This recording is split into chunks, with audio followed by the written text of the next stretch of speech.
नमस्कार दोस्तों। आज हम बात करेंगे जो 30 तारीख को भूगोल का पेपर लगा है उसके सॉल्यूशंस के बारे में। तो पहला क्वेश्चन आया था कि कुराल नदी का संबंध राजस्थान के किस जिले से है। तो इसका सही उत्तर होगा बूंदी। और कुराल किसकी सहायक नदी है? ये कुराल नदी है वो मेज की सहायक नदी है। यानी मेज और ये कुराल यानी मेज किसकी सहायक नदी है? कुराल की सहायक नदी है। और कहाँ पर है? बूंदी में। विश्व जैव विविधता दिवस मनाया जाता है कब? क्या आपको पता है? अभी मनाया गया था विश्व जैव विविधता दिवस 22 मई को।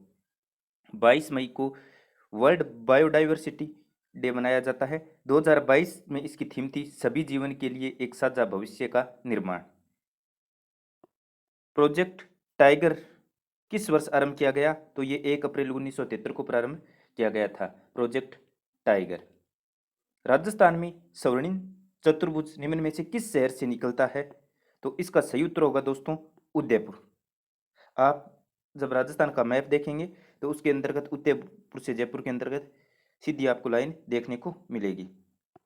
आप इसे गूगल पर सर्च करके कंफर्म कर सकते हैं। राजस्थान का आणविक संयंत्र निम्न में से किस जिले में है? बहुत ही आसान क्वेश्चन। रावतभाटा चित्तौड़गढ़ के अंतर्गत है। अगला क्वेश्चन 6 नंबर। एरिडीसोल्स राजस्थान के किस जलवायु क्षेत्र में मिलती है? एरिडीसोल्स शुष्क जलवायु क्षेत्र में मिलती है। राजस्थान में लाल लो मृदा पाई जाती है कहाँ पे? उदयपुर में पाई जाती है। राजस्थान में कौन सी मृदा? लाल लोम मृदा उदयपुर में पाई जाती है। अगला क्वेश्चन। निम्नलिखित में से वह जिला जहाँ 3 नदियों का संगम होता है? तो ये डूंगरपुर में होता है 3 नदियों का संगम।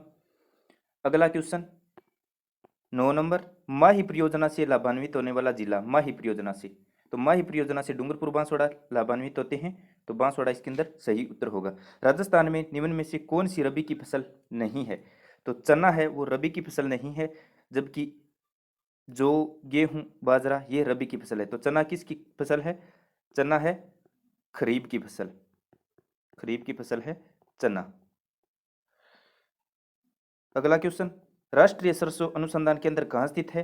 तो राष्ट्रीय सरसों अनुसंधान केंद्र सेवर भरतपुर में स्थित है। कहाँ पे? सेवर भरतपुर में। पशुधन गणना 2019 के अनुसार राजस्थान में सर्वाधिक भैंसें कहाँ पर हैं? सर्वाधिक भैंसें जयपुर में। पशु गणना 2019 के अनुसार। निम्न में से कौन सी एक मीठे पानी की झील नहीं है? तो इसके अंदर सही उत्तर होगा ताल छापर। ताल छापर मीठे पानी की झील नहीं है। ये ताल छापर कहाँ पर स्थित है? चूरू में। चूरू में ताल छापर अभ्यारण्य भी है जो काले हिरण के लिए प्रसिद्ध है। अगला 14 नंबर क्वेश्चन।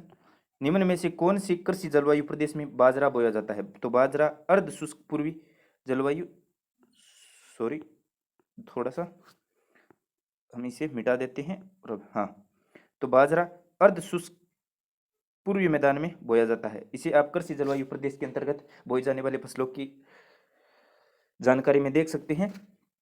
इसे आप राजस्थान की ऑफिशियल वेबसाइट पर भी देख सकते हैं। राजस्थान का सबसे छोटा कृषि जलवायु क्षेत्र? राजस्थान का सबसे छोटा कृषि जलवायु क्षेत्र कौन सा है? आर्द्र दक्षिणी मैदान। आर्द्र दक्षिणी मैदान कितना है?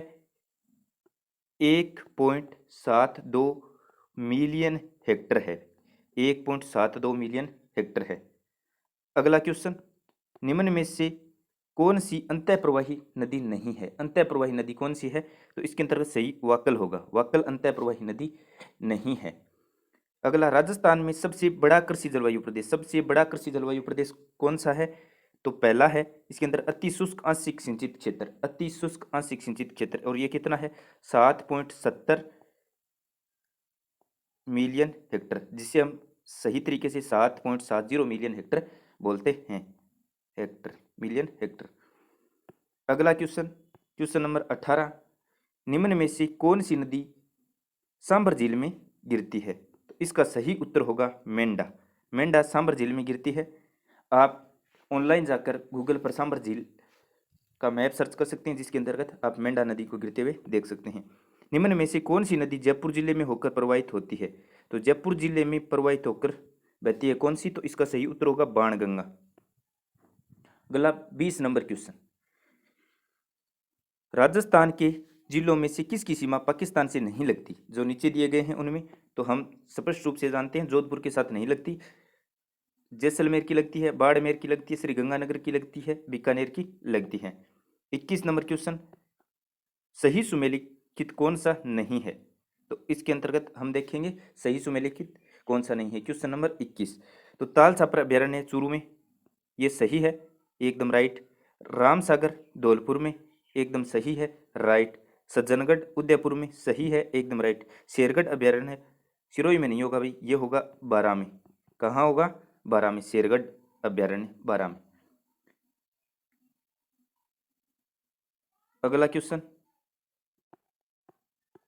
22 नंबर, अगुचा गुलापुरा खनन क्षेत्र निम्न में से किस जिले में संबंधित है? तो ये है भीलवाड़ा जिले में। अगुचा गुलापुरा खनन क्षेत्र भीलवाड़ा में है। और किसका उत्पादन किया जाता है, किसका खनन किया जाता है? जस्ता का भी, जस्ता का किया जाता है खनन यहाँ पर। अगला क्वेश्चन 23 नंबर, राजस्थान का निम्नलिखित में से कौन सा जिला अब्रक उत्पादन के लिए प्रसिद्ध है? तो अभी हमने पढ़ा है जस्ता अब्रक के लिए, ये तो इसके अंतर्गत सही होगा भीलवाड़ा। कौन सा सही होगा? भीलवाड़ा अब्रक उत्पादन के लिए प्रसिद्ध है। निम्न में से कौन सी पर्वत चोटियां उनकी ऊंचाई की से अवरोही क्रम में, यानी ऊंचाई से बड़ी से छोटी क्रम में लिखना है, तो इसके अंतर्गत सबसे बड़ी कौन सी होगी? इसके अंदर दी गई है शेर, दिलवाड़ा, जरगा व अचलगढ़।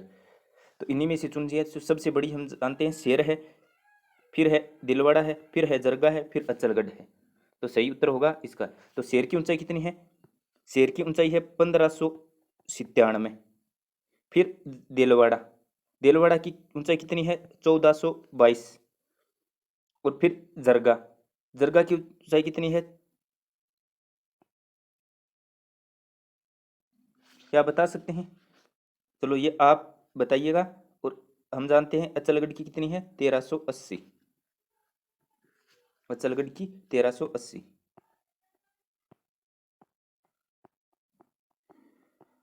अगला क्वेश्चन, निम्नलिखित में से कौन सी नदी का अपना संपूर्ण प्रवाह है राजस्थान में ही सम्मिलित है?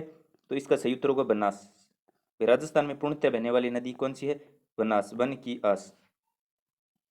अगला 26 नंबर क्वेश्चन, 1743 में सवाई जय सिंह की मृत्यु के बाद जयपुर की गद्दी पर कौन आसीन हुआ? तो इसका सही उत्तर होगा ईश्वर सिंह। मेवाड़ के किस महाराणा ने अजमेर दरगाह के लिए 4 गांव अनुदान में दिए? किस महाराणा ने दिए भी? महाराणा जगत सिंह द्वितीय ने, महाराणा जगत सिंह द्वितीय ने। 28 नंबर क्वेश्चन, मुगल से निरंतर संघर्ष में रहने वाले मारवाड़ जोधपुर के शासक का नाम बताइए। तो इसका सही उत्तर होगा चंद्रसेन। चंद्रसेन निरंतर मुगलों से संघर्ष करते रहे अपने पूरे जीवन। 29 नंबर क्वेश्चन, कौन सा सुमेलिखित नहीं है? तो कौन सा सुमेलिखित नहीं है? तो इसके अंदर सही खुमाणरासो दलपत विजय, सही है एकदम, खुमाणरासो दलपत विजय। वेली किशन हरी रुक्मणी पृथ्वीराज राठौड़, सही है एकदम। रावजेत शिरो छंद बिट्ठू सुजा, तो ये गलत है। और विसल देवरासो नरपति नल्हा, ये सही है। तो कौन सा गलत है इसके अंदर है? इसके अंदर रावजेत शिरो छंद के लेखक कौन है? बिट्ठू सुजा। इसका सही उत्तर ये होगा। राजस्थान में चंद्रभागा मेला अक्टूबर नवंबर में कब लगता है? अक्टूबर नवंबर में। तो याद रखिएगा चंद्रभागा मेला कभी इस प्रकार से भी पूछ सकते हैं कि कब लगता है, तो अक्टूबर नवंबर में। कहाँ पर? जालरा पाटन में, जालरा पाटन में, चंद्रभागा नदी के किनारे चंद्रभागा मेला। राजस्थान के किस जिले में पत्थरमार होली प्रसिद्ध है? किस जिले की पत्थरमार होली? राजस्थान में अलग अलग जगह की भाई अलग अलग होली प्रसिद्ध है। तो पत्थरमार होली है बाड़मेर की। पत्थरमार होली कहाँ की प्रसिद्ध है? बाड़मेर की। अगला क्वेश्चन, क्वेश्चन नंबर 32, सिरोही का राजस्थान में विलय कब हुआ? तो सिरोही का राजस्थान में विलय 1956 में। तो सिरोही का राजस्थान में विलय भाई 2 चरणों में हुआ। कितने चरणों में हुआ? 2 चरणों में, कह सकते हैं 2 चरणों में। पहला चरण में 26 जनवरी 1950 और दूसरा 1 नवंबर 1956 का पूर्ण रूप से हुआ। तो 1950 इसके अंदर ऑप्शन दिया हुआ भी नहीं है, और इसके अंदर तो हमें कोई परेशानी भी नहीं होगी। तो 1 नवंबर 1956 आसानी से चुन सकते हैं। अगला क्वेश्चन, संयुक्त राजस्थान का प्रधानमंत्री कौन नियुक्त किया गया? तो संयुक्त राजस्थान का, तो सही होगा संयुक्त राजस्थान का हीरालाल शास्त्री। हीरालाल शास्त्री संयुक्त राजस्थान के प्रधानमंत्री बने थे भाई। सुशीला और भगवती का संबंध किस प्रजामंडल से है? सुशीला और भगवती का संबंध किस प्रजामंडल से है? तो सही होगा मेवाड़ प्रजामंडल से। किस प्रजामंडल से है? मेवाड़ प्रजामंडल से। अगला क्वेश्चन, निम्न में से कौन सा दुर्ग गढ़बीठली के नाम से जाना जाता है? तो ये आसान सा क्वेश्चन था। तारागढ़ को गढ़बीठली से के नाम से जाना जाता है। तारागढ़ अजमेर, एक तारागढ़ बूंदी में भी है। बीकानेर के जूनागढ़ किले का निर्माण किसने करवाया? जूनागढ़ किले का निर्माण महाराजा राय सिंह ने करवाया। महाराजा राय सिंह ने करवाया। खालसा खाकी नागा राजस्थान के किस संप्रदाय से संबंधित हैं? तो ये सभी हैं दादूपंथ से संबंधित हैं भाई, दादूपंथ से, खालसा खाकी नागा आदि। अगला 38 नंबर क्वेश्चन, हाड़ौती सेवा संघ के संस्थापक नैनूराम शर्मा। आसान सा क्वेश्चन, नैनूराम शर्मा हाड़ौती सेवा संघ के संस्थापक। अगला 39 नंबर क्वेश्चन, 1857 के विद्रोह के समय मेवाड़ का पॉलिटिकल एजेंट कप्तान सावर्स, मेवाड़ का पॉलिटिकल एजेंट कप्तान सावर्स। क्वेश्चन नंबर 40, मारवाड़ किसान सभा के प्रथम अध्यक्ष? तो सही होगा मंगल सिंह कछावा। कौन है? मंगल सिंह कछावा। क्या है? मारवाड़ किसान सभा के प्रथम अध्यक्ष। क्वेश्चन नंबर अब 41, राजा अजमल किस लोक देवता के पिता थे? तो रामदेव जी के, और मैणादे इनकी माता का नाम था। और इनका मंदिर कहाँ पर है? इनका मंदिर है पोखरण क्षेत्र जैसलमेर में रामदेवरा नामक स्थान पर। रामदेवरा। इनका जन्म कहाँ हुआ था? बाड़मेर में। डालीबाई इसकी धर्म की बहन थी। अगला क्वेश्चन 42 नंबर, राजस्थान जिले में स्थित मोलेला किस लोक कला के लिए विख्यात है? मोलेला किसके लिए? टेराकोटा के लिए, यानी मरण मूर्तियों के लिए विख्यात है। Terracotta art. भाई कहीं कहीं हिंदी में समझ ना आए तो इंग्लिश में हमें देख लेना चाहिए, टेराकोटा आर्ट। 43 नंबर, जयपुर चित्रकला शैली की विशेष प्रगति किस शासक के काल में मानी जाती है? किस शासक काल में मानी जाती है? तो इसमें भाई जयपुर चित्रकला का स्वर्णकाल था सवाई प्रताप सिंह के समय। तो जिसके काल को स्वर्णकाल कहा जाता है उसी के काल में ज्यादा वृद्धि हुई होगी, तो ये इसका सही उत्तर होगा सवाई प्रताप सिंह है। 44 नंबर क्वेश्चन, सीताबाड़ी आदिवासियों का मेला किस जिले में लगता है? सीताबाड़ी कहां पर है? बारां में। तो सही उत्तर क्या होगा? बारां में। अगला क्वेश्चन 45 नंबर, सचिया माता का मंदिर, सूर्य मंदिर, हरिहर मंदिर कहाँ स्थित है? ओसिया। कहां पर है? ओसिया। अगला क्वेश्चन, सहेलियों की बाड़ी राजस्थान के किस शहर में स्थित है? सहेलियों की बाड़ी भाई क्या है? एक उद्यान है, ये उदयपुर में स्थित है। इसका निर्माण किसने करवाया? महाराणा सांगा ने। अगला क्वेश्चन 47 नंबर, सूर्यमल मिश्रण कृत वीर सतसई किस राजपूत राज्य के इतिहास के बारे में सरोकार रखता है? तो ये बूंदी से, सूर्यमल मिश्रण की बूंदी से। अगला क्वेश्चन, गोसुंडी शिलालेख निम्न में से किस लिपि में लिखा गया है? गोसुंडी ब्राह्मी लिपि में लिखा गया है गोसुंडी शिलालेख। और इसकी भाषा कौन सी थी? पाली। भाषा कौन सी थी? पाली। गोसुंडी कहाँ पर है? गोसुंडी है चित्तौड़गढ़ में। इसका एक बड़ा सा पत्थर उदयपुर संग्रहालय में रखा गया है। इसका गोसुंडी शिलालेख का सबसे विख्यात शिलालेख है भाई। इसमें कई बार अनेक प्रतियोगिता परीक्षाओं में पूछा जाता है। अगला क्वेश्चन, निम्न में से किस एक स्थल से जुते हुए खेत के साक्ष्य कहां से मिले हैं? तो हमें पता ही है, कालीबंगा से। 50 नंबर क्वेश्चन, कालीबंगा वर्तमान गंगानगर जिले में किस नदी के किनारे है? तो ये है घग्गर नदी के किनारे। तो भाई ये एक तो ये दिक्कत हो गई कि कई बार कालीबंगा कहाँ पर है? कालीबंगा तो ये गंगानगर जिले में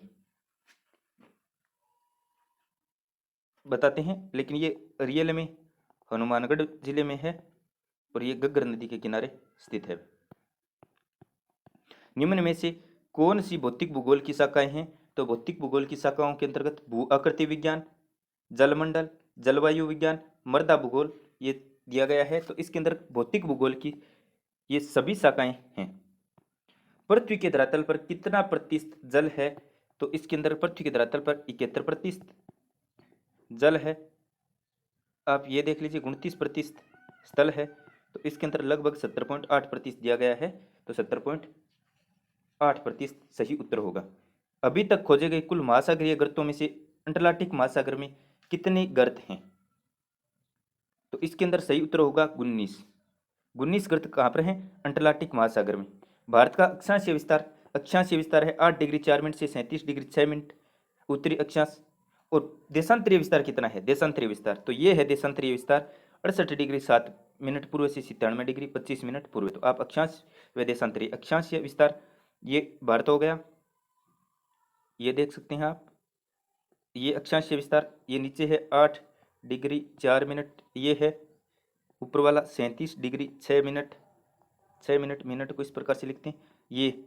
ये है 68 डिग्री 7 मिनट पूर्वी देशांतर से, ये 97 डिग्री 25 मिनट पूर्वी देशांतर तक। ये होगा इसकी हम लंबाई चौड़ाई, इसकी लंबाई कितनी है 3214, चौड़ाई कितनी है 2933। तो ये हमें थोड़ा सा मैप के माध्यम से याद रखना चाहिए हमेशा हमेशा के लिए।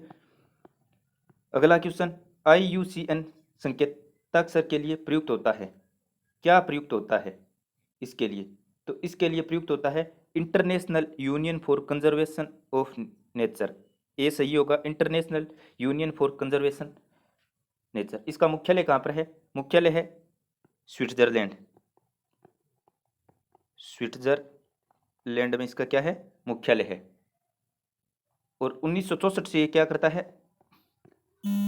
रेड बुक जारी करता है। क्या करता है? रेड बुक जारी करता है। और ये कंजर्वेशन कब हुआ? 1948 में कंजर्वेशन हुआ भाई। अगला क्वेश्चन, निम्नलिखित में से ओसियो धारा का संबंध पूछ रहा है और इसमें क्या बताना है? असत्य कथन बताना है, असत्य कथन बताना है। तो ये इसमें क्या है? यह एक ठंडी धारा है भाई, ओयासियो धारा बिल्कुल ठंडी धारा है, सही क्वेश्चन है। यह क्यूरोसियो धारा के नीचे प्रवाहित होती है? नहीं भाई, यह क्यूरोसियो धारा के ऊपर प्रवाहित होती है, नीचे प्रवाहित नहीं होती है। तो इसके अंदर असत्य कथन ये होगा, इसे क्यूराइल धारा के नाम से जाना जाता है। तो हाँ भाई, इसे क्यूराइल धारा के नाम से जाना जाता है। यह पश्चिमी उत्तर प्रशांत महासागर में प्रवाहित होती है, तो सही है। तो इसके अंदर असत्य कथन है, यह क्यूरोसिया धारा के नीचे प्रवाहित होती है, यह असत्य है, जबकि ये ऊपर प्रवाहित होती है इसके। अगला 57 नंबर क्वेश्चन, प्राकृतिक तटबंध द्वारा निर्मित है। प्राकृतिक तटबंध किसके द्वारा बनते हैं? ये सागरीय लहरों के द्वारा, सागरीय लहरों से बनते हैं भाई। अगला क्वेश्चन, रेड पंडा का नाम किस सूची में है? तो रेड पंडा का नाम आप देख सकते हैं संकटापन प्रजातियों में है, यानी इंडेंजर्ड स्पीसीज में है रेड पंडा।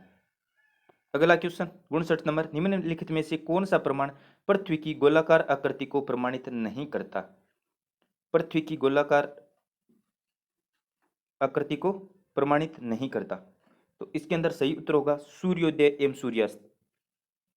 सूर्योदय एवं सूर्यास्त गोलाकार आकृति को प्रमाणित नहीं करता। ये सही है क्या? अरे बीच में कभी कभी गलत बता दिया जाए तो आप ऐसे विश्वास मत किया कीजिए कि जो हमें बताता है सामने से सही क्वेश्चन वो 100% राइट होगा, 100% राइट होगा। तो ये क्वेश्चन एक्चुअली में गलत था। इसके अंदर सही क्या होगा? सूर्योदय एवं सूर्यास्त क्या बताया? गोलाकार आकृति को बताते हैं भाई। चंद्र ग्रहण भी बताता है, वायु या फोटोचित्र भी बताता है, इससे पृथ्वी की आकृति। ज्वालामुखी उद्भेदन नहीं बताता। इसके अंदर सही क्या होगा? ज्वालामुखी उद्भेदन। भाई देखो ज्वालामुखी का संबंध किससे है? ज्वालामुखी पृथ्वी से निकलेगी, फटेगी और अनेक आकृतियों का निर्माण करेगी, तो ये स्थलाकृति से संबंधित है, जबकि अन्य गोलाकार आकृति को बताते हैं। वायु या फोटोचित्र से क्या पता चलता है कि पृथ्वी गोलाकार आकृति में है। चंद्र ग्रहण से पता चलता है कि गोलाकार है, और सूर्योदय एवं सूर्यास्त से भी पता चलता है गोलाकार है। तो मंदाकिनी नदी गंगा नदी से कहाँ पर आकर मिलती है? ये क्वेश्चन बड़ा आसान सा क्वेश्चन है, क्या आप कर सकते हैं इसे? मंदाकिनी रुद्रप्रयाग में आकर मिलती है। ये जिसने भी बनाया है विष्णु नंद कर्ण रुद्रदेव, तो ये सही बनाया है। इसके अंदर आप क्या होगा? ये नदी आ गई अलकनंदा, और ये नदी आ गई भागीरथी। ये क्या देवप्रयाग में मिलती है। ये जस्ट ठीक इसके ऊपर है एक नदी आती है, कौन सी, मंदाकिनी, मंदाकिनी नदी। और ये किस में मिलती है, अलकनंदा में। और यहाँ पर कौन सा, रुद्रप्रयाग बनाती है। और यहाँ पर आती है विष्णु नदी, यहाँ पर विष्णु प्रयाग बनाती है। यहाँ पर आती है नंदाकिनी नदी, ठीक है, ये नंद प्रयाग बनाती है। यहाँ पर आती है पिंडार नदी एक, यहाँ पर कर्ण प्रयाग बनाती है। तो इसका सही क्वेश्चन ये होगा। और इसके अंदर क्या है कि ये यहाँ से ना, ये यहाँ से, ये थोड़ा सही, ये यहाँ से, ये यहाँ से जो भागीरथी और अलकनंदा मिलती है, ये यहाँ से मिलने के बाद गंगा नदी कहलाती है और इधर की ओर चली जाती है। ठीक है, तो ये आप थोड़ा ध्यान दे लीजिए, इसी के बारे में अक्सर क्वेश्चन पूछा जाता है। अगला क्वेश्चन 62 नंबर, 62 नंबर में फूलों की बौछार संबंधित है, फूलों वाली बौछार। तो फूलों वाली बौछार तमिलनाडु से है, ओडिशा से है, पश्चिम बंगाल से है या केरल से है। तो इसका सही उत्तर क्या होगा, सही उत्तर होगा केरल से है फूलों की बौछार का संबंध। निम्न में से कौन सी उष्ण समुद्री धारा है। तो इसके अंदर वार्म, ऊपर से आप देख सकते हैं वार्म, तो खाड़ी की धारा या गल्फ स्ट्रीम गर्म समुद्री धारा है, जबकि लेब्राडोर, कनारी धारा, फोकलैंड की धारा ये ठंडी जल धारा है। अगला क्वेश्चन, असत्य कथन को छांटिए। तो भू आकृतिक प्रतिक्रियाएं अंतर्जात एवं बहिर्जात वे बल होते हैं जो पृथ्वी के धरातलीय विन्यास में परिवर्तन लाते हैं। तो इसमें कहा गया है कि अंतर्जात एवं बहिर्जात प्रक्रिया है, वे बल होते हैं जो धरातलीय विन्यास में परिवर्तन लाते हैं। क्या यह कथन सत्य है, बिल्कुल सत्य ये कथन है। अंतर्जातीय एवं बहिर्जात वे तत्व हैं जिनमें धरातलीय पदार्थों के अधिग्रहण एवं परिवहन की क्षमता होती है, भू आकृतिक कारक कहलाते हैं। तो इसके अंदर ये असत्य कथन है।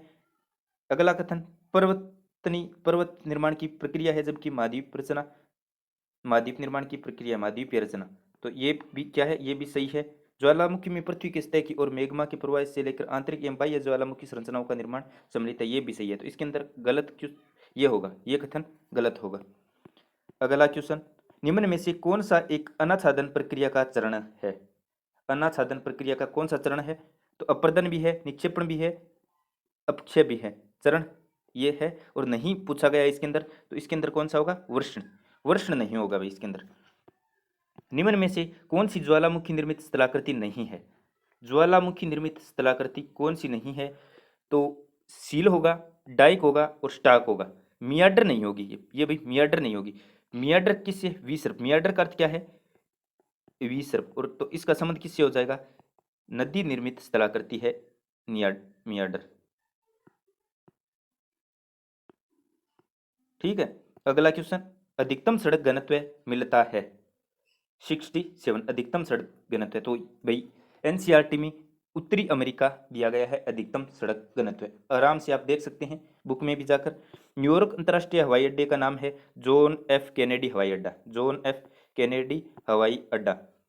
अगला क्वेश्चन 69, 69 पूछा है, क्षेत्रफल की दृष्टि से भारत विश्व का कौन सा बड़ा देश है। तो ये 7वां सबसे बड़ा देश है। तो आपको सबसे बड़ा कौन सा है,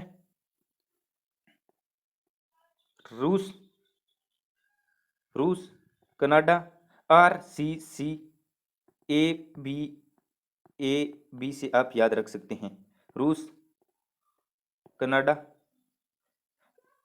कनाडा होगा क्या, चीन, और इसके बाद में क्या बता सकते हैं, रूस, कनाडा, चीन।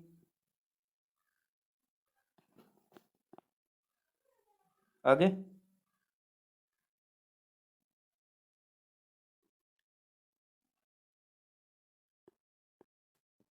देखते हैं कौन कौन बता पाता है। 3 तो बता दिए, फिर ए से अमेरिका, ए से अमेरिका, बी से ब्राजील, फिर वापस ए से ऑस्ट्रेलिया, फिर बी से भारत। तो लास्ट में 7 नंबर पर कौन सा आया, भारत। अगला क्वेश्चन 70 नंबर, 70 नंबर क्वेश्चन, इसके अंदर क्या होगा, अधिकतम सूर्य ताप की प्राप्ति कहाँ पर होती है। तो अधिकतम सूर्य की प्राप्ति इक्वेटर पर होती है, यानी भूमध्य रेखा पर, जिसे विषुवत रेखा भी कहा जाता है। इसके अंदर सही क्वेश्चन क्या होगा? विषुवत रेखा। 71 नंबर क्वेश्चन, डोलड्रम पेटी कहां पर पाई जाती है? डोलड्रम पेटी, डोलड्रम पेटी भूमध्य रेखीय प्रदेश में पाई जाती है। यह भूमध्य रेखा के दोनों ओर 10 डिग्री अक्षांश तक, कहां तक? 10 डिग्री अक्षांश तक, भूमध्य रेखा के दोनों ओर 10 डिग्री अक्षांश तक यह पाई जाती है, ये डोलड्रम पेटी। ठीक है। अगला क्वेश्चन, औद्योगिक अवस्थिति का न्यूनतम लागत अवस्थिति सिद्धांत किसने दिया? भाई औद्योगिक अवस्थिति का न्यूनतम लागत अवस्थिति सिद्धांत किसने दिया? तो अल्फ्रेड वेबर इसका सही क्वेश्चन। इस क्वेश्चन का सही जवाब होगा अल्फ्रेड वेबर। विषुवत के ऊपर क्षोभ सीमा में हवा का तापमान कितना होता है? क्षोभ सीमा में हवा का तापमान -80 डिग्री सेंटीग्रेड होता है। निम्नलिखित में से कौन सा समुच्चय रेखाओं का मूल लक्षण नहीं है? समुच्चय रेखाओं का मूल लक्षण कौन सा नहीं है? तो इसके अंदर नहीं पूछा गया है, तो दूर दूर खींची हुई कम घनित समुच्चय रेखाएं तीव्र ढाल को प्रदर्शित करती हैं। तो ये भी तीव्र ढाल को प्रदर्शित नहीं करती, दूर दूर खींची हुई समुच्चय रेखाएं। तो ये असत्य कथन है, तो इसके अंदर ये सही होगा। अगला क्वेश्चन, कोपेन के वर्गीकरण के अनुसार कोई शुष्क ऋतु नहीं, उष्ण तथा शीतल ग्रीष्म जलवायु लक्षण रिक्त स्थान जलवायु प्रकार को प्रदर्शित करता है। तो इसके अंतर्गत सही उत्तर होगा समुद्र पश्चिमी तटीय, समुद्र पश्चिमी तटीय, समुद्र पश्चिमी तटीय। अगला क्वेश्चन 76 नंबर, नासा का पहला उपग्रह उपकरण जो विशेष रूप से समुद्र की सतह के पानी की लवणता का अध्ययन करने के लिए बनाया गया है, वह है एक्वेरियम, एक्वेरियस, एक्वेरियस, एक्वेरियस। सही उत्तर होगा सी, एक्वेरियस। निम्नलिखित में से कौन सा वृत्त मापनी मानचित्र का एक प्रकार है? तो इसका सही उत्तर होगा स्थलाकृति मानचित्र, स्थलाकृति मानचित्र। अगला, वह कारक जो सौर स्थिरांक मान को प्रभावित करता है, सौर स्थिरांक मान को प्रभावित करता है, तो इसमें पार्थिक पौनी होंगी या विषुवत रेखा से क्षैतिज दूरी। सौर स्थिरांक को, सौर स्थिरांक को, सौर स्थिरांक के बारे में क्या होगी? तो विषुवत रेखा से क्षैतिज दूरी सौर स्थिरांक को प्रभावित करती है, क्योंकि विषुवत रेखा या इक्वेटर के पास में होता है, तब तो क्या होता है? तापमान बढ़ता जाता है, और दूरी पर क्या होता है? दूर जाने पर, ध्रुवों की तरफ जाने पर घटता रहता है। तो इसके अंदर विषुवत रेखा से क्षैतिज दूरी होगी। ये मुझे अभी तो फिलहाल कन्फर्म याद नहीं आ रहा है कि पार्थिक पवनों का इसमें कोई योगदान है या नहीं, लेकिन विषुवत रेखा से क्षैतिज दूरी सही होगा मेरे हिसाब से। 79 नंबर, सिंधु नदी को तिब्बत में किस नाम से जाना जाता है? तो सिंगी खंबान, सिंगी खंबान, सिंगी खंबान। महोगनी वनस्पति प्रजाति, महोगनी वनस्पति प्रजाति कौन से वनों में पाई जाती है? तो इसका सही उत्तर होगा उष्णकटिबंधीय सदाबहार वनों में, उष्णकटिबंधीय सदाबहार वनों में। अगला क्वेश्चन, भारतीय वन सर्वेक्षण का मुख्यालय कहाँ पर है? भाई कई बता रहे थे इलाहाबाद, इलाहाबाद, तो इसके अंदर सही देहरादून होगा। भाई भारतीय वन सर्वेक्षण का मुख्यालय देहरादून एकदम सही उत्तर होगा। पुरानी जलोढ़ मृदाएं क्या कहलाती हैं?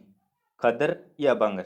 आपको इतनी तो पता है, पुरानी और नई जलोढ़ मृदाएं होती हैं, हिमालय से निकलती हैं, उन्हें कौन सी को खद्दर कहते हैं, कौन सी को बांगर कहते हैं? तो याद होगा, पुरानी जलोढ़ मृदाओं को बादर कहते हैं, और नए जलोढ़ों के निक्षेप को क्या कहते हैं? खादर। नए को क्या कहते हैं? न्यू वाले को खादर, पुराने वाले को बांगर। निम्नलिखित में से असत्य कथन छांटिए। दो अक्षांश रेखाओं के बीच 111 किलोमीटर की दूरी होती है, यह सत्य कथन है। देशांतर के सभी याम्योत्तरवर्त के समान प्रतीत होते हैं जो ध्रुव से गुजरते हैं, ये भी सत्य है।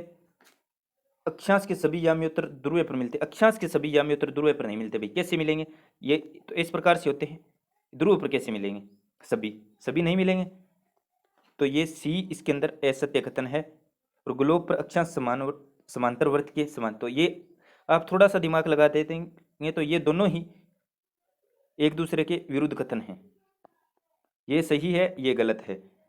84 नंबर क्वेश्चन, कोरालिन प्लेट अवस्थित है, कोरालिन प्लेट, तो ये फिलिपियन व इंडियन प्लेट के बीच है। भाई कहाँ पर अवस्थित है? फिलिपियन व इंडियन प्लेट के बीच अवस्थित है।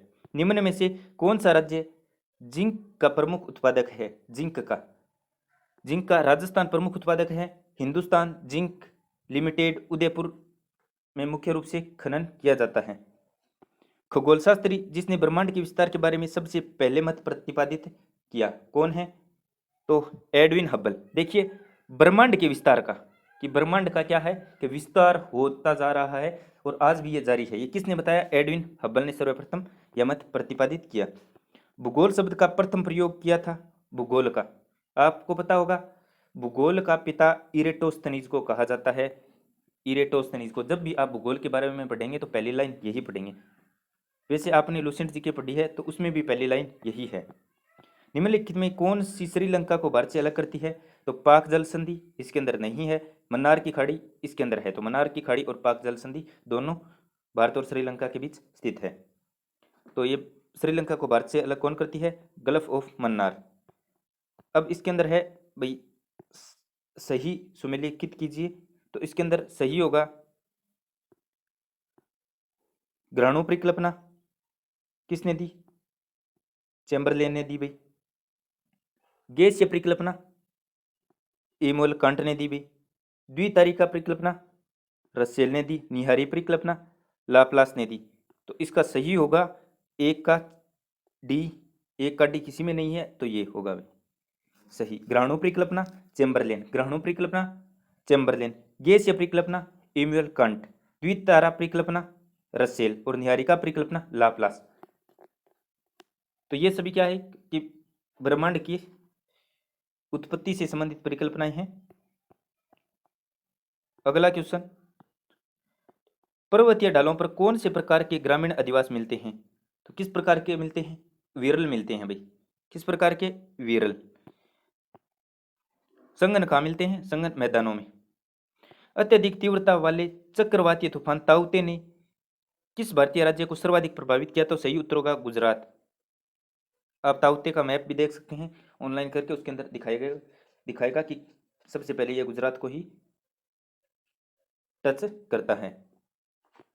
केंद्र शासित प्रदेश जम्मू एवं कश्मीर की राजधानी श्रीनगर किस नदी के किनारे स्थित है? बड़ा ही आसान सा क्वेश्चन। कौन सी नदी के किनारे है? झेलम के किनारे। कौन सी नदी के किनारे? झेलम के किनारे। अगला क्वेश्चन 93 नंबर, लोकटक झील है मणिपुर में। लोकटक झील कहाँ पर है? मणिपुर में। निम्न में से सत्य कथन छांटिए। क्वेश्चन नंबर 94, इसके अंदर सत्य कथन छांटिए। दक्षिणी गोलार्ध के प्रति चक्रवात में पवन प्रवाह क्रम दक्षिणी गोलार्ध होता है। दक्षिणी गोलार्ध यानी इसके अंदर देखते हैं क्लॉकवाइज नहीं भाई, ये किस प्रकार का होता है? वामावर्त होता है। वामावर्त यानी एंटी क्लॉकवाइज होता है प्रति चक्रवात। कोरियोलस बल दाब प्रवणता बल के समानांतर कार्य करता है? नहीं भाई, ये भी गलत है, ये भी गलत है। ये किस प्रकार कार्य करता है? लंबवत कार्य करता है। अगला सी, दाब प्रवणता बल समदाब रेखा के समांतर होता है? नहीं भाई, ये समांतर नहीं, ये समकोण पर होती है। समकोण या 90 डिग्री पर होती हैं। अब बच्चा भी डी तो सही, डी ही होगा। उत्तरी गोलार्ध के चक्रवात में पवन प्रवाह क्रम की दिशा वामावर्त होगी। तो आप थोड़ा सा दिमाग लगाकर इसका पता लगा सकते हैं। एक इन्हें मिटा देते हैं, थोड़ा सा पता लगा सकते हैं। आपको देखो उत्तरी गोलार्ध के चक्रवात, ठीक, में पवन प्रवाह क्रम वामावर्त होता है। पवन प्रवाह क्रम क्या होता है? वामावर्त उत्तरी गोलार्ध में। तो इसके अंदर दक्षिण गोलार्ध में दक्षिणावर्त बता दिया, और इसमें क्या बता दिया कि प्रति चक्रवात है। तो उत्तरी गोलार्ध में इसके हिसाब से क्या होगा? इसके हिसाब से तो उत्तरी गोलार्ध में भी वामावर्त होगा। तो ये दोनों क्या हो गए? विरोधी हो गए, दोनों ही एकदम विरोध में हो गए। तो इसके अंदर हमें सही देखना होगा कौन सा होगा। तो इसके अंदर सही यही होगा। आप थोड़ी चक्रवात प्रति चक्रवात की डायरेक्शन ये आप थोड़ा ध्यान में रखें। पश्चिमी ऑस्ट्रेलिया में उष्णकटिबंधीय चक्रवात को किस नाम से जाना जाता है? Question number 95। तो इसका सही उत्तर होगा विली विली। विली विली नाम से जाना जाता है। 96, मोरोविसिक असमानता या मोह असमानता जिसे आप जानते हैं, ये किसके बीच पाई जाती है? निचली क्रस्ट एवं ऊपरी मेंटल के बीच। किसके बीच? निचली क्रस्ट एवं ऊपरी मेंटल के बीच। अगला क्वेश्चन निम्न में से कौन सा आग्नेय चट्टान नहीं है? आग्नेय चट्टान नहीं है। कौन सा आग्नेय चट्टान नहीं है? ज्वालामुखीय ब्रेसिया। कौन सा? ज्वालामुखीय ब्रेसिया। अगला क्वेश्चन, कौन सा सही सुमेलित नहीं है? मेक्सिको में कौन सी स्थानांतरित कृषि और देश दिया गया है? तो मेक्सिको में मिल्पा सही है। ब्राजील में रोका सही है। वियतनाम में कोनुका, कोनुका गलत है भैया। इंडोनेशिया में लादांग, ये सही है। तो गलत कौन सी होगी? ये अपना सही कौन सा होगा? वियतनाम में कौन सी कृषि की जाती है? जिस भी बंदे ने लिखा है रे, सही गेस किया है। रे वियतनाम में स्थानांतरित कृषि होती है। और कोनुका होती है वो वेनेजुएला में होती है। वेनेजुएला में कोनुका, वो वेनेजुएला में कोनुका होती है। 99 नंबर, पनामा नहर के उत्तरी छोर पर कौन सा बंदरगाह स्थित है? पनामा नहर के उत्तरी छोर पर कौन सा बंदरगाह स्थित है? तो ये कोलोन, कोलोन बंदरगाह स्थित है। अगला क्वेश्चन 100 नंबर, पृथ्वी पर सबसे विशाल ज्वालामुखी है। विशाल ज्वालामुखी कौन सी है पृथ्वी पर? तो ये कोल्डेरा ज्वालामुखी पृथ्वी पर सबसे विशाल ज्वालामुखी है।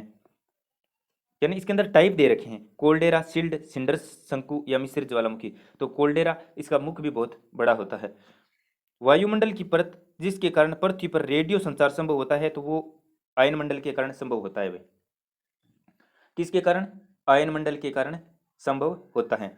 अगला क्वेश्चन, भारत की जनगणना 2001 के अनुसार वह पड़ोसी देश जहां से द्वितीय सर्वाधिक अंतर्राष्ट्रीय प्रवासी पिछले निवास स्थान के संदर्भ में लोग प्रतिवेदित हुए हैं। प्रतिवेदित हुए हैं, तो सही उत्तर होगा बांग्लादेश। बांग्लादेश से 42% हुए हैं भाई, 42%। अगला क्वेश्चन, विश्व बैंक द्वारा जारी 2021 की रिपोर्ट के अनुसार निम्नलिखित दक्षिणी एशियाई देशों में से वह देश जहां ग्रामीण जनसंख्या सर्वाधिक है। तो आप यदि विश्व बैंक की साइट पर जाकर देखेंगे तो इसके अंतर्गत अफगानिस्तान को बताया गया। अभी किसको? अफगानिस्तान को, अफगानिस्तान को बताया गया है। अब नवनिश्चयवाद को प्रतिपादित किसने किया? नवनिश्चयवाद को प्रतिपादित किसने किया? इसका सही उत्तर होगा ग्रिफिथ टेलर। नवनिश्चयवाद जिसने भी ये लिखा है ये एकदम सही है। तो दोस्तों कई जगह इसमें नेपाल बता रहे हैं अलग अलग, लेकिन मेरे हिसाब से जो मैंने सर्च किया उसके अनुसार अफगानिस्तान ही बता रहा था। आप भी इसे कंफर्म कर लीजिएगा। क्योटो प्रोटोकॉल प्रत्यक्ष रूप से संबंधित है। Kyoto protocol, Kyoto protocol green house गैसों के उत्सर्जन से संबंधित है। क्योटो कहाँ पर है भाई? क्योटो जापान में है। कहाँ पर है? क्योटो कहाँ पर है? ये क्योटो जापान में है भी। और क्योटो प्रोटोकॉल कब हुआ? 11 दिसंबर 1997 को। ठीक है, अपनाया कब गया इसे? इसे लागू कब किया गया? 16 फरवरी 2005 को लागू किया गया। और 2011 में इससे कौन हट गया? 2011 में कनाडा प्रोटोकॉल से हट गया। अगला क्वेश्चन, अफ्रीका का कौन सा हवाई अड्डा ग्रीनविच रेखा पर स्थित है? तो इसका सही उत्तर होगा केप टाउन। Cape Town. निम्न में से अबरख उत्पाद के लिए कौन सा प्रसिद्ध नहीं है? तो हजारीबाग प्रसिद्ध नहीं है भाई, भीलवाड़ा, कालाहांडी और नेल्लोर ये सभी प्रसिद्ध है। नेल्लोर कहाँ पर है? आंध्र प्रदेश में। अगला क्वेश्चन, निम्नलिखित में से कौन सा एक ओजोन परत के क्षरण हेतु उत्तरदायी नहीं है? तो ओजोन परत को भी मिटाने में कौन योगदान नहीं करता है? तो इसके अंदर होगा हाइड्रोक्लोरिक अम्ल। हाइड्रोक्लोरिक अम्ल नहीं करता भाई। हेलोन्स, मिथाइल क्लोरोफॉर्म, CFC, ये इन तीनों से क्या होता है? ओजोन परत का क्षरण होता है। अभी हाल ही में रिपोर्ट आई होगी, आपने देखा होगा कि वायुयान आदि से निकलने वाले जो भी स्पेस कार्यक्रम में हैं उससे निकलने वाले जो प्रदूषक हैं उनसे भी ओजोन का क्षरण हो रहा है। निम्नलिखित कथनों में से कौन सा जननांगीय संक्रमण की अंतिम अवस्था के बारे में सही नहीं है? सही नहीं है। तो जनसंख्या या तो स्थिर हो जाती है या मंदगति से बढ़ती है। जनसंख्या नगरीय और शिक्षित हो जाती है। जनसंख्या परिवार के आकार को नियंत्रित करने में असफल हो जाती है। प्रजननशीलता और मृत्यता दोनों काफी कम हो जाती हैं। तो कौन सा नहीं है भाई? तो जनसंख्या परिवार के आकार को नियंत्रित करने में असफल हो जाती है, तो ये असफल नहीं होती भाई, सफल हो जाती है। अगला क्वेश्चन, आइसोहोल रेखाएं। आइसोहोल रेखाएं किसे कहा जाता है? तो आइसो हो रखा है प्रतिदिन माध्य सूर्य प्रकाश के समान अवधि को कहा जाता है, तो इसके अंदर डी सही होगा। 111 भारत का स्थलाकृति मानचित्र जिसमें अक्षांश एवं देशांतरीय मान 30 मिनट इंटू 30 मिनट पर होता है का संगत माप कौन सा होगा? संगत माप होगा 1:1,25,000, तो इसके अंदर बी सही होगा। 112 नंबर के अंदर विश्व स्वास्थ्य संगठन WHO के अनुसार स्वस्थ शहर के लिए शामिल मूलभूत सेवाओं में कौन सी सम्मिलित नहीं है?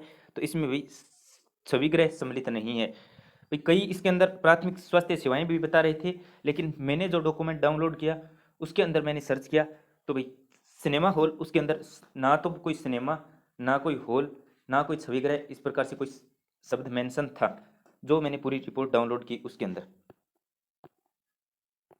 113 नंबर क्वेश्चन, निम्नलिखित में से कौन सा सूती वस्त्र उद्योग की अवस्थिति का कारक नहीं है? इसका सही उत्तर होगा शहरी क्षेत्र, शहरी क्षेत्र। अगला क्वेश्चन, शिक्षा एवं चिकित्सा आर्थिक क्रियाओं की किस श्रेणी के अंतर्गत? तो एजुकेशन एंड मेडिकल कौन सी श्रेणी में आते हैं भाई? ये सेवा क्षेत्र में आते हैं, अर्थात तृतीय क्षेत्र में। कौन से में? तृतीय क्षेत्र में आते हैं। प्राथमिक में कृषि एवं पशुपालन। निम्न में से कौन सा देश विश्व में डेयरी फार्मिंग का प्रमुख केंद्र नहीं है? डेयरी फार्मिंग का प्रमुख केंद्र नहीं है, तो इसके अंदर सही होगा डेनमार्क केंद्र नहीं है भाई। ऑस्ट्रेलिया, जापान, न्यूजीलैंड आदि इसके केंद्र हैं। आप आंकड़ों में देख सकते हैं 2020 के अंदर दुग्ध उत्पादन आदि के अंदर या पिछले साल के दुग्ध उत्पादन ETC के आंकड़े, तो इसके अंदर डेनमार्क का नाम मेंशन नहीं मिलता है। राणा प्रताप सागर बांध राजस्थान के किस जिले में है? राणा प्रताप सागर बांध चित्तौड़गढ़ में है। IPCC का गठन किया गया, IPCC का गठन किया गया विश्व मौसम संगठन एवं संयुक्त राष्ट्र पर्यावरण कार्यक्रम द्वारा। अगला क्वेश्चन 118, भारत में नीति आयोग कब बनाया गया? नीति आयोग तो ये सभी को पता है 1 जनवरी 2015 को, 1 जनवरी 2015 को योजना आयोग के स्थान पर, योजना आयोग के स्थान पर। निम्न में से कौन सा एकविमीय आरेख का उदाहरण नहीं है? एकविमीय आरेख का उदाहरण नहीं है इकाई वर्ग आरेख, इकाई वर्ग आरेख नहीं है एकविमीय आरेख का उदाहरण।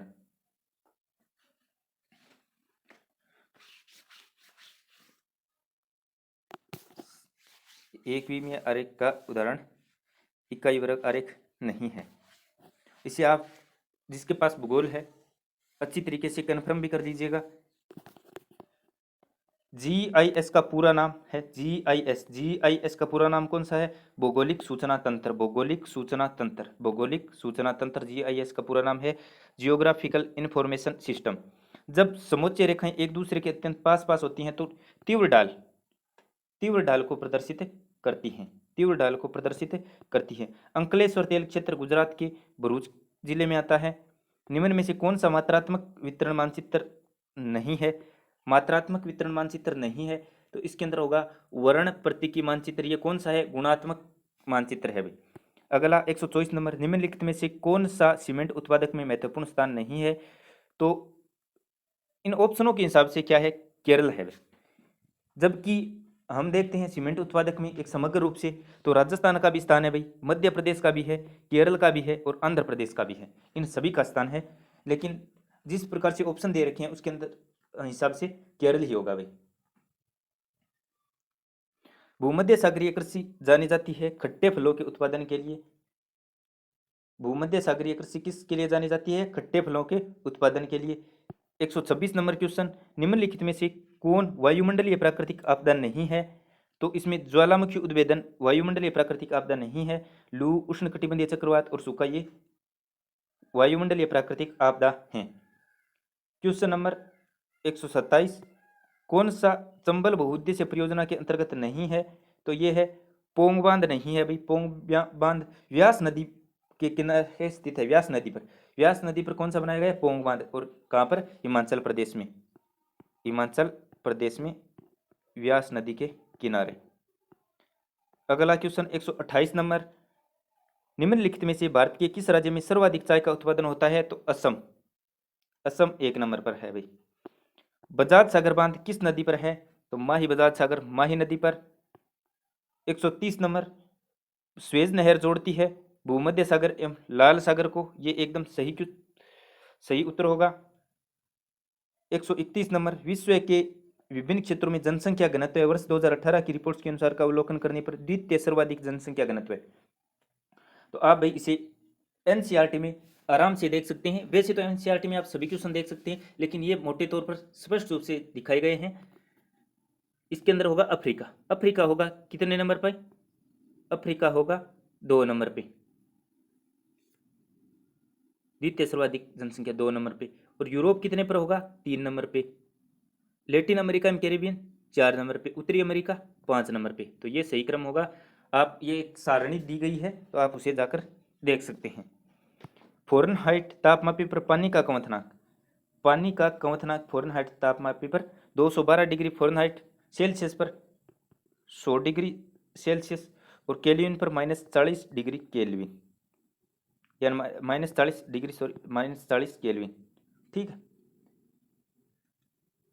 ये होगा 133 नंबर क्वेश्चन। अब 133 नंबर, मानव विकास प्रतिवेदन 2020 के अनुसार सर्वोच्च मानव विकास सूचकांक। ये भाई बहुत पुराना पूछा है। HDI ह्यूमन डेवलपमेंट इंडेक्स में नार्वे। नदी के नौगम्य फेरी के दोनों ओर स्थित ग्रामीण अधिवास को क्या कहा जाता है? तो डबल पैटर्न कहा जाता है भाई। तो इसके अंदर सही होगा सी, दोहरा आकार का प्रतिरूप। साप्टा में कौन सा देश नहीं है? तो भाई मैं आपको बता देता हूं, आप साइट पर जाकर देख सकते हैं। साप्टा के अंदर मालदीव भी है, अफगानिस्तान भी है, पाकिस्तान भी है, इंडिया भी है। तो इसका भाई सही उत्तर क्या होगा? आप ये अनुमान लगा सकते हैं। मैंने अनेक डॉक्यूमेंटों में देखा कि कोई देश हट तो नहीं गया है, लेकिन मालदीव, अफगानिस्तान, पाकिस्तान, इंडिया, ये सभी देश साप्टा के सदस्य हैं, जबकि इसके अंदर नहीं पूछ रखा है। 136 नंबर क्वेश्चन, 136 नंबर, जैव विविधता हॉटस्पॉट नामावली किसने दी? तो ये नॉर्मन मायर ने जैव विविधता हॉटस्पॉट शब्दावली दी। निम्न में से भारत पाक की सीमा के संदर्भ में कौन सा कथन असत्य है? यह एक कृत्रिम सीमा है, सही है। इसका नाम रेड क्लिफ रेखा है, सही है। यह मरुस्थलीय प्रदेश द्वारा प्राकृतिक सीमा, प्राकृतिक कैसे हो गई जब कृत्रिम है? तो यह एक अध्यारोपित सीमा है, यह सही है, अध्यारोपित। तो आप थोड़ा सा उत्तर के अंदर ही उत्तर, कृत्रिम सीमा है, प्राकृतिक सीमा है, तो होगा ए और सी दोनों में से। तो कृत्रिम नहीं है, प्राकृतिक है, क्योंकि ये खींची गई है भाई। इस प्रकार से ये है इंडिया, इंडिया का मैप, ये है पाकिस्तान। तो ये रेड क्लिफ रेखा इस प्रकार से गुजरात तक, गुजरात से जम्मू कश्मीर तक ये खींची गई है सर रेड क्लिफ के द्वारा, भारत जिस समय आज़ाद हुआ था उस समय। अगला क्वेश्चन, वायु सर्वेक्षण निदेशालय भारत का सर्वेक्षण में स्थित है, यानी कहाँ पर स्थित है यह पूछा गया है। तो यह है नई दिल्ली में। वायु सर्वेक्षण निदेशालय नई दिल्ली में स्थित है। 139 नंबर क्वेश्चन, यदि प्रमुख यामियोत्तर पर समय प्रातः 8:30 हो जाता है तो दिल्ली में 2:30 PM होगा भाई, 2:30 PM। 140 नंबर, मई 1994 में आपदा प्रबंधन पर विश्व संगोष्ठी आयोजित हुई योकोहामा जापान में। कहाँ हुई? मई 1994 में। ये प्रथम आपदा प्रबंधन पर विश्व संगोष्ठी थी Yokohama Japan, Yokohama Japan, Yokohama Japan में। सुदूर संवेदन तकनीकी के संदर्भ में प्रावर्तकता शब्द से अभिप्राय है, क्या है? इसे भाई किसी पदार्थ द्वारा प्राप्त की गई ऊर्जा तथा उसके द्वारा प्रावर्तित ऊर्जा का अनुपात, ये डी सही होगा इसके अंदर। 142, एस्किमोज द्वारा लकड़ी व व्हेल मछलियों की हड्डी से बनाए गए मकान कौन से हैं? भाई इसके हड्डी आदि का इग्लू में भी उपयोग होता है, लेकिन इसके सही उत्तर कर्मक बता रहे हैं, जिस प्रकार से आप अनेक प्लेटफॉर्म पर देखोगे। तो इग्लू में भी होता है। बर्फ के मकान, वैसे आप देखें तो बर्फ से बनाए हुए मकान को इग्लू ही कहा जाता है, लेकिन इसके अंदर सही उत्तर होगा कर्मक। 142 नंबर पर कर्मक।